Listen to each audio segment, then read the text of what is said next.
Assalamualaikum warahmatullahi wabarakatuh. Selamat pagi. Perkenalkan, saya dengan Evi Susanti, dosen tetap dari IKIP Siliwangi Cimahi, dengan program studi pendidikan guru sekolah dasar. Dalam bidang pengajaran, saya mengampu mata kuliah pembelajaran bahasa Indonesia dengan bobot 2 SKS, yang merupakan salah satu mata kuliah inti dalam membekali mahasiswa dengan kemampuan literasi dan strategi pedagogis yang sesuai untuk jenjang pendidikan dasar. Video ini saya buat sebagai bagian dari pemenuhan persyaratan diri dosen dalam unjuk kerja perguruan tinggi atau PDD UKT-PT khususnya pada unsur pengajaran. Tujuan dari mata kuliah ini adalah untuk membekali mahasiswa calon guru sekolah dasar dengan pengetahuan, keterampilan, dan sikap profesionalisme dalam merancang dan mengevaluasi pembelajaran bahasa Indonesia. Perkuliahan ini dilaksanakan secara blended learning, yaitu perpaduan antara daring dan luring melalui platform e-learning pada IKIP Siliwangi ACID. Untuk perkuliahan daring digunakan platform e-learning di alamat pada IKIP Siliwangi ACID yang memungkinkan mahasiswa mengakses materi, mengisi presensi, dan untuk bisa melihat RPS. Metode pembelajaran daring yang saya terapkan adalah melalui diskusi, tanya jawab, dan forum secara diskusi juga. Sedangkan pertemuan luring difokuskan pada penguatan materi, presentasi, dan praktik pengajaran. Baiklah, untuk CPL Prodi, yaitu capaian pembelajaran lulusan program studi, CPL S1 yaitu bertakwa kepada Tuhan Yang Maha Esa dan mampu menunjukkan sikap religius. Untuk CPL sikap yang kedua, yaitu menjunjung tinggi nilai kemanusiaan dalam menjalankan tugas berdasarkan agama, moral, dan etika. CPL pengetahuannya yaitu menguasai prinsip dan teori pendidikan di sekolah dasar. Untuk CPL keterampilan umumnya yaitu mampu menerapkan pemikiran yang logis, kritis, sistematis, dan inovatif dalam konteks pengembangan atau implementasi ilmu pengetahuan dan teknologi yang memperhatikan dan menerapkan nilai humaniora yang sesuai dengan bidang keahliannya. Selanjutnya, untuk CPL keterampilan khususnya, yaitu mampu menerapkan prinsip dan teori pendidikan melalui perancangan dan pelaksanaan pembelajaran bahasa Indonesia SD pada jenjang sekolah dasar secara bertanggung jawab. Untuk CPMK dalam pembelajaran mata kuliah pembelajaran bahasa Indonesia di SD ini, yang pertama adalah mahasiswa dapat memahami kurikulum bahasa Indonesia di SD. Yang kedua, mahasiswa mampu menjelaskan teori-teori belajar bahasa Indonesia SD. Yang ketiga, mahasiswa mampu menjelaskan model-model pembelajaran bahasa Indonesia SD. Materi pokok dalam pembelajaran bahasa Indonesia di SD pada pertemuan pertama yaitu konsep pembelajaran bahasa Indonesia di SD. Pertemuan kedua, proses pemerolehan bahasa pada anak seperti fonologi, morfologi, dan sintaksis. Pada pertemuan ketiga, saya membahas tentang perkembangan membaca permulaan pada siswa SD kelas rendah. Dan pada pertemuan yang keempat, membahas tentang perkembangan membaca lanjutan pada siswa SD kelas tinggi. Pada pertemuan kelima, saya membahas perkembangan menulis permulaan pada siswa SD kelas rendah. Pada pertemuan ke-6, perkembangan menulis lanjutan pada siswa SD kelas tinggi. Pada pertemuan ke-7, menjelaskan tentang pendekatan, strategi, dan metode dalam membaca dan menulis untuk siswa sekolah dasar. Pada pertemuan ke-8, yaitu pelaksanaan ujian tengah semester atau UTS. Kemudian pada pertemuan ke-9, membahas tentang perkembangan menyimak pada siswa SD, pertemuan ke-10, pertemuan ke-10 tentang perkembangan berbicara pada siswa SD. Selanjutnya, pada pertemuan ke-11, yaitu sumber dan media pembelajaran bahasa Indonesia SD, kelas rendah dan kelas tinggi. Pada pertemuan ke-12, yaitu membahas tentang pembelajaran karya sastra di kelas rendah dan kelas tinggi. Pada pertemuan ke-13, yaitu evaluasi pembelajaran bahasa Indonesia SD. Pada pertemuan ke-14, yaitu simulasi atau praktik pada pembelajaran bahasa Indonesia SD. Pertemuan ke-15 juga masih praktik pembelajaran bahasa Indonesia SD. Dan pada pertemuan ke-16, yaitu ujian akhir semester atau UAS. Baik, untuk selanjutnya, saya menggunakan kriteria secara objektif dalam mata kuliah pembelajaran bahasa Indonesia di SD ini, yaitu yang pertama, kehadiran 15%, tugas kelompok 10%, presentasi 10%, keaktifan 10%, UTS 25%, dan UAS 30%. Selanjutnya, pendukung atau referensi dalam mata kuliah ini adalah ada beberapa buku dan artikel penelitian yang sudah saya publish. Ada buku karangan saya untuk rujukan atau referensi dalam pembelajaran bahasa Indonesia, di antaranya adalah pembelajaran puisi yang berjudul Sahwat Berpuisi dan Mengenal Allah dari Asmaul Husna, juga beberapa buku karangan dari para ahli untuk menunjang pembelajaran bahasa Indonesia di SD ini, serta artikel jurnal yang publish di jurnal bereputasi. Nah, baik, untuk tayangan video ini adalah tayangan video pembelajaran mata kuliah pembelajaran bahasa Indonesia di SD dengan topik pembelajaran karya sastra di kelas rendah dan tinggi yang dilaksanakan secara luring atau tatap muka pada mahasiswa semester 2. Warahmatullahi wabarakatuh. Bagaimana kabarnya hari ini teman-teman semuanya? Alhamdulillah, Ibu. Ya, baik. Alhamdulillah ya, semuanya pada kelihatannya tuh bahagia, senang gitu ya untuk berkuliah pada hari ini. Baik, teman-teman semuanya, sebelum kita melaksanakan perkuliahan, kita harus berdoa dulu ya. Nah, mari kita berdoa menurut kepercayaannya masing-masing. Ya, berdoa selesai. Ya, baik teman-teman semuanya, seperti biasa ya, kita harus presensi dulu. Nah, presensinya silahkan membuka si akad ikip Siliwanginya ya, untuk melaksanakan presensi pada hari ini. Jangan lupa dilihat jamnya gitu ya. Dilihat jamnya dan mata kuliahnya ya. Mata kuliahnya kan mata kuliah pembelajaran bahasa Indonesia SD. Ya baik, sambil berjalan untuk presensinya seperti itu. Nah, Ibu pada hari ini akan menjelaskan tentang materi pembelajaran sastra di kelas rendah dan kelas tinggi gitu ya. Nah, kemarin Ibu sudah menjelaskan tentang masih dalam mata kuliah pembelajaran bahasa Indonesia SD. Nah, siapa yang tahu bahwa kemarin Ibu menjelaskan tentang apa? Oke, dengan Ripka, apa yang Ripka ketahui dari kemarin Ibu menjelaskan? Minggu kemarin Ibu menjelaskan tentang pembelajaran membaca di kelas tingkat rendah dan tingkat tinggi sekolah dasar, Bu.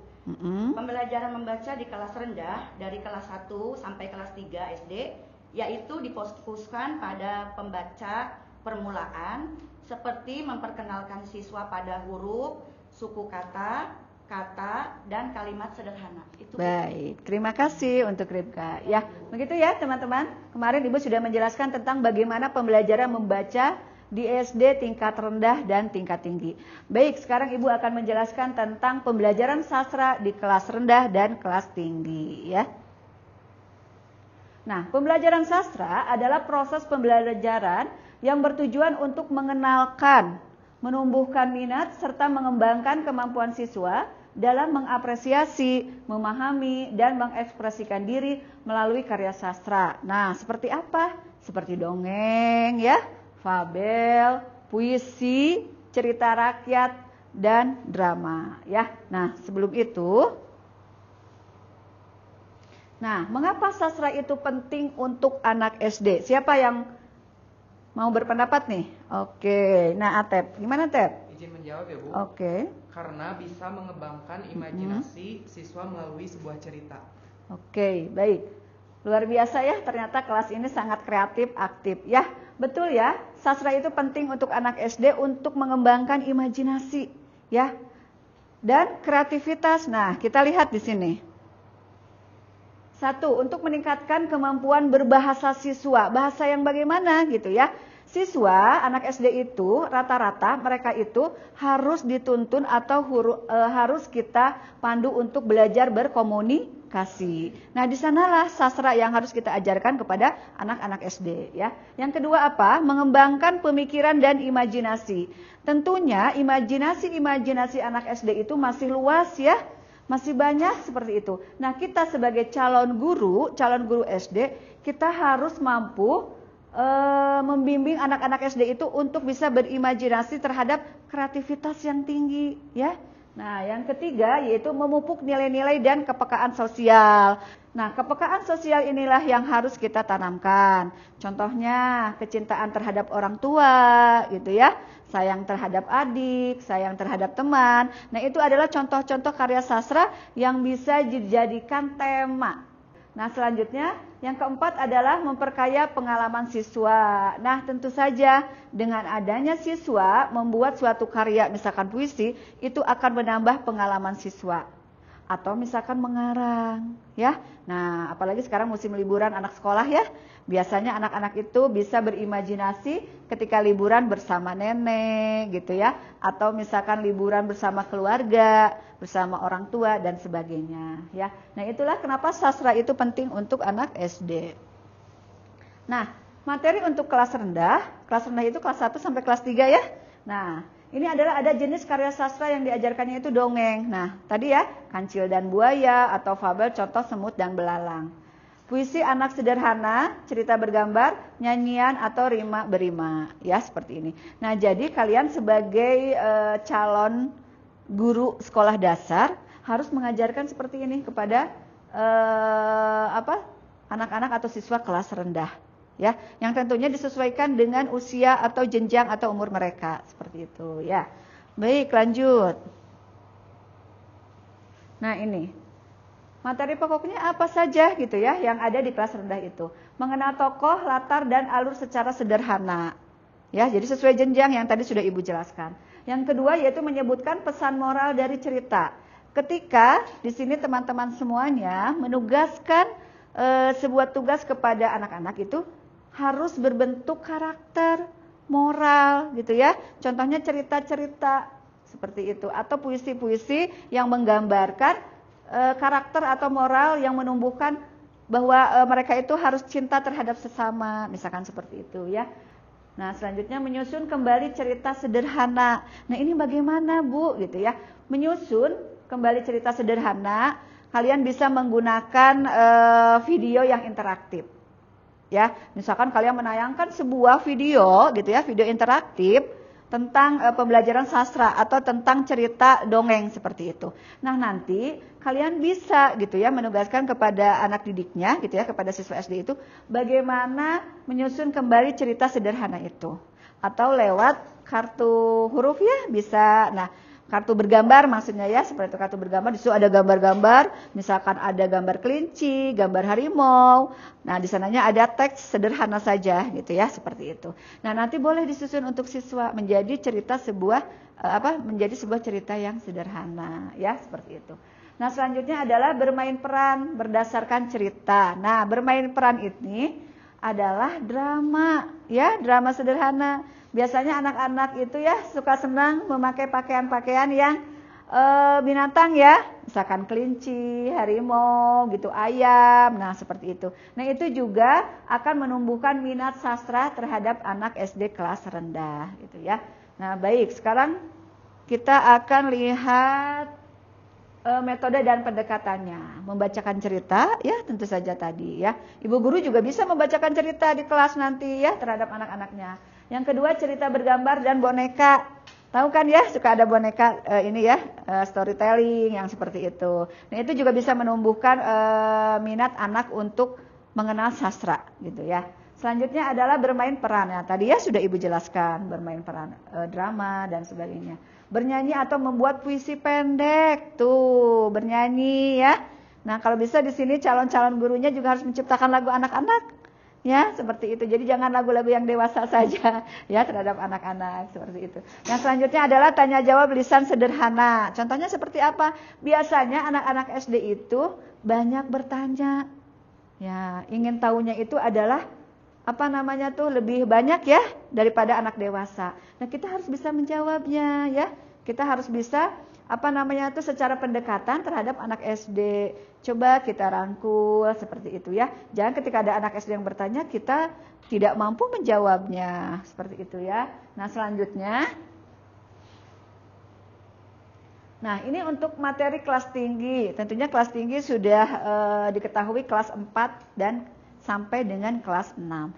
Ini tentunya dari segi psikologis juga berbeda dengan anak-anak di tingkat yang rendah ya. Bagaimana cara mengajarkannya? Jenis karya sastra yang diajarkannya satu cerpen anak. Ya, cerpen anak. Jadi kalau cerpen anak itu adalah teksnya itu kalau kalimatnya itu lebih banyak daripada untuk anak-anak yang tingkat rendah gitu ya. Puisi 4 sampai 6 bait. Nah, dalam puisi ini ya kalian sebagai calon guru sekolah dasar ketika memberikan pembelajaran puisi terhadap anak gitu ya, berikan anak untuk berimajinasi. Nah, selanjutnya adalah drama sederhana. Nah, seperti tadi sudah Ibu jelaskan ya. Buatlah gitu ya anak-anak itu menjadi joyful learning. Artinya apa? Pembelajaran yang menyenangkan ya dengan drama seperti itu. Nah, selanjutnya adalah cerita inspiratif. Nah, ini yang terpenting, cerita inspiratif. Apa Bu cerita inspiratif itu? Artinya kalian sebagai calon-calon guru sekolah dasar itu berikan cerita-cerita yang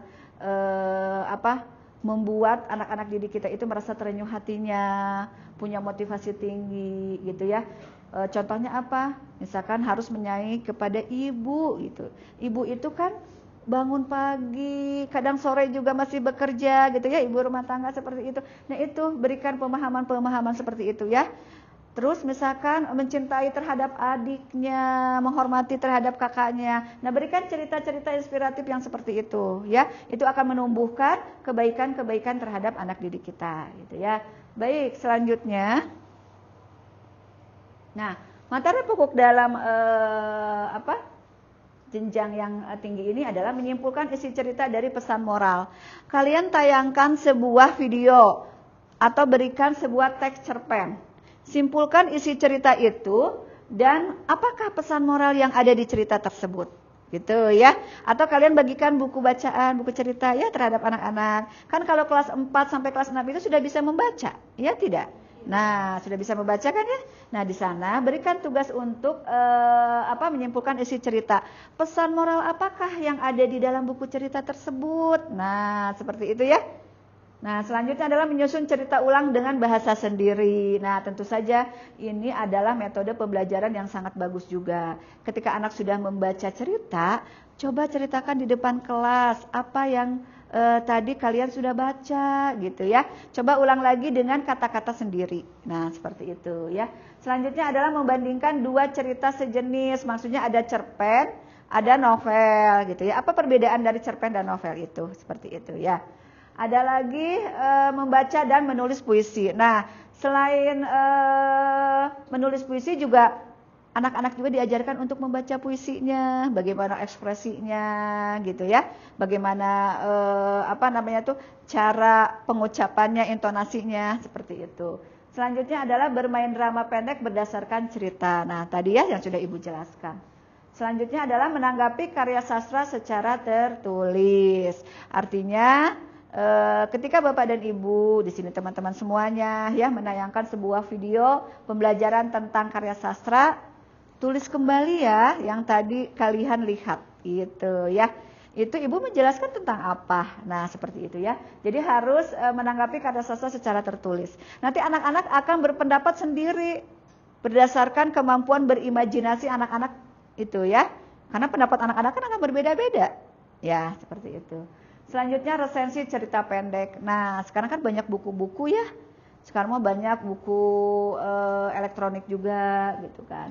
Nah, itu silakan di sini teman-teman semuanya nanti menugaskan kepada anaknya, coba baca buku cerita yang ada di rumah. Nah, seperti itu ya. Nah, setelah itu, nah nanti coba apa sih isi dari buku yang tadi dibaca itu. Nah, jadi seperti itu ya, tugas kepada ininya. Selanjutnya adalah pementasan drama sederhana. Nah, itu yang tadi ya, drama atau role playing itu melatih anak juga untuk berkomunikasi yang baik ya, seperti itu. Selanjutnya, nah contoh aktivitas, siswa membaca cerpen lalu menulis kesimpulan dan nilai yang dipetik. Siswa menulis puisi bertema keluarga dan membacakannya di depan kelas.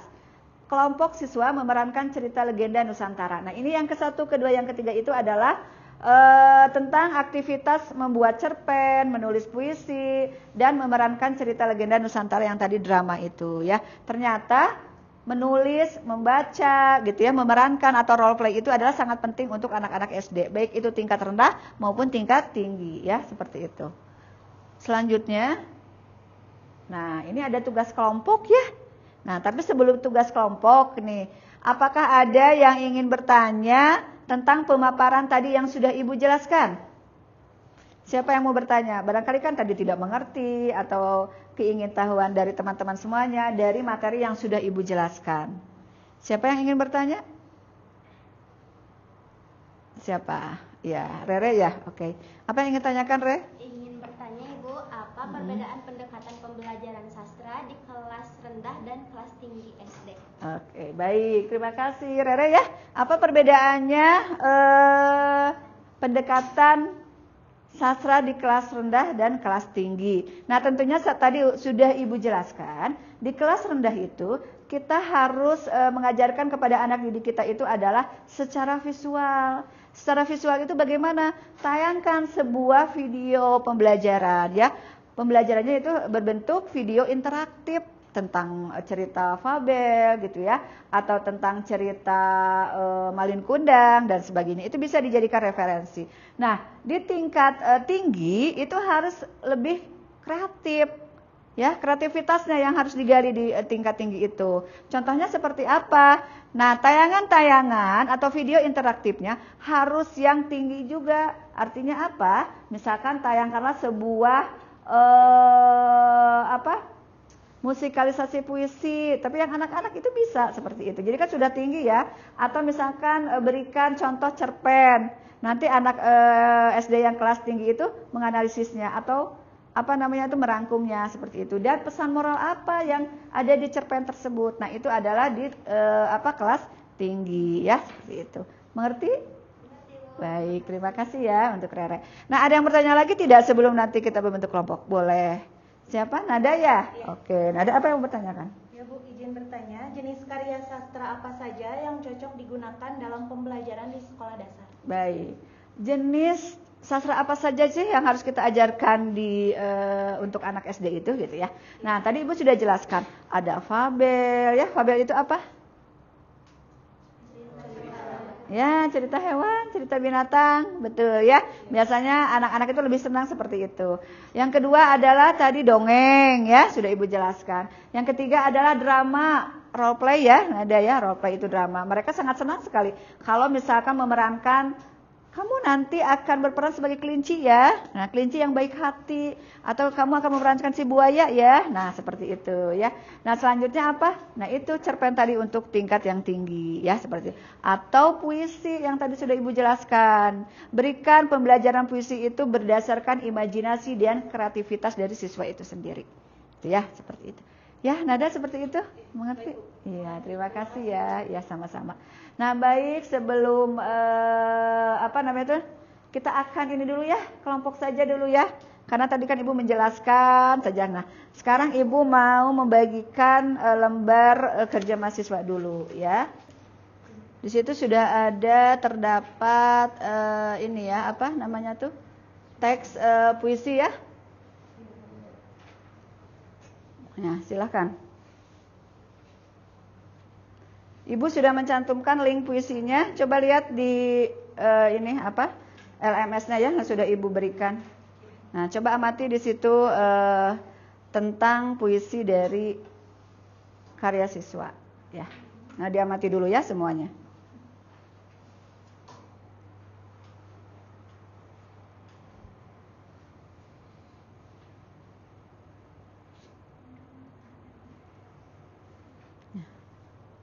Nah, itu adalah karya puisi dari anak SD ya, di tingkat rendah seperti itu ya.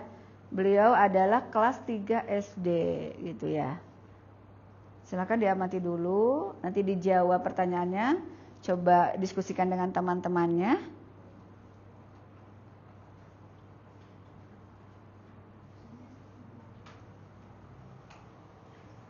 Ya, baik. Sudah didiskusikan ya? Oke. Nah, dari kelompok 1, 2, 3, dan 4, siapa yang akan menjelaskan tayangan video puisi tadi yang sudah Ibu share di LMS? Kelompok siapa? Kelompok berapa? Kelompok 3 ya, baik. Silakan kelompok 3. Ini Bu, menurut kelompok kami penilaian pendidikan karakter apa yang muncul dalam puisi tersebut? Ya, menurut kelompok Anda apa? Nilai karakter yang muncul antara lain rasa hormat kepada orang tua, cinta kasih dalam keluarga, dan rasa syukur atas pengorbanan ibu. Baik, terima kasih. Tepuk tangan dulu buat temannya. Ya, luar biasa ya. Ternyata teman-teman semuanya bisa menyimak dari tayangan video yang tadi sudah Ibu berikan di LMS ya, seperti itu. Nah, memang betul ya. Jadi tayangan puisinya itu adalah tayangan puisi yang tadi itu seorang anak sedang membacakan puisi ibu. Betul tidak yang tadi ya, yang di LMS itu. Nah, di situ bisa disimak bahwa bagaimana ekspresi si anak itu dalam membacakan sebuah puisi. Nah, nanti teman-teman semuanya bisa seperti itu menugaskan ya kepada siswa-siswa SD-nya untuk membacakan sebuah puisi itu ya. Ya, baik. Mungkin karena semuanya ini sudah memahami ya, jadi sudah banyak bertanya, sudah memahami juga. Barangkali bisa menyimpulkan tidak dari apa yang tadi sudah Ibu jelaskan dalam pembelajaran karya sastra di kelas rendah dan kelas tinggi ini. Ada yang mau membantu Ibu? Oke. Sabil ya? Baik, Bil. Apa yang Sabil ingin simpulkan dari pembelajaran Ibu? Untuk kesimpulannya bisa saya ambil, sastra anak memiliki peran penting dalam mengembangkan aspek kognitif, afektif, dan psikomotorik. Lalu siswa memiliki berbagai bentuk karya gitu kan, seperti puisi, cerita rakyat, dongeng, fabel, dan drama. Seperti itu, Bu. Ya, luar biasa sekali ya, alhamdulillah ya. Ternyata pembelajaran pada hari ini teman-teman semuanya banyak menyimak, banyak memahami ya. Dan karya sastra itu betul ya, Ibu tambahkan juga bahwa karya sastra untuk anak SD itu bisa menumbuhkan karakter, bisa menumbuhkan sikap, bisa menumbuhkan segi kognitif juga, dan dapat berimajinasi yang tinggi dituangkan dalam sebuah karya sastra. Nah, mudah-mudahan Ibu doakan di sini semuanya bisa menjadi calon guru-guru yang bisa menerapkan karakter terhadap anak didiknya lewat sebuah karya ya, yaitu karya puisi atau dongeng-dongeng dan sebagainya ya. Baik teman-teman semuanya, mungkin pembelajaran pada hari ini Ibu tutup ya.